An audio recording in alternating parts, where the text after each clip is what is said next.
யாரா போட்ட? நான் இல்ல நீயா போட்ட? நீங்க என்ன சொல்றீங்கன்னு எனக்கு புரியலண்ணா. ஆமா ஆமா ஆமா, உனக்கு புரியாது. எப்படா போட்ட? நான் எது டேய் தோரே, நீ தானே போட்ட? என் பேரு காத்தவராயன். எனக்கு 2 தம்பிங்க ஒரு தங்கச்சி இருக்காங்க. நான் அஞ்சனாபுரத்துல ஒரு பாஸ்போர்ட் கடை வச்சு நடத்தி நிக்கிறேன். நீங்க தப்பா நாளை இட்டான்ட்டீங்கண்ணா. தனியா போய் போட்டியா இல்ல குரூப்பா சேர்ந்து போட்டீங்களாடா? நீங்க என்ன பேசுறீங்கன்னு எனக்கு புரியலண்ணா. நீ என்ன பண்ண? என்னாண்ட வந்து சேர்ந்துரு. நீங்க நினைக்கிற ஆளுண்ணா இல்லண்ணா. என்ன நீங்க போட்டிருக்க, உன்னை எப்படி அப்படி விட்டு வைக்க முடியும்? நான் உங்களுக்கு எந்த யூஸாவும் இருக்க மாட்டேண்ணா. வாணண்ணா. நான் உன்னை கூப்பிட்டுருக்கேன், என் முன்னாடி உட்கார வச்சிருக்கேன்.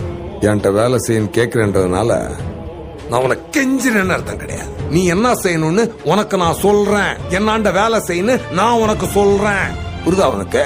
நான் துரனை நான் போடலண்ணா. ஆமாப்பா, நீ போடலன்னே வச்சு. அப்படியே துரனை நான் போட்டது நானா இருந்தா அவரை போட்ட எனக்கு உங்களை போட எவ்வளவு நேரம் ஆகும். ஆனா நான் போடல. நான் கிளம்புறேன்.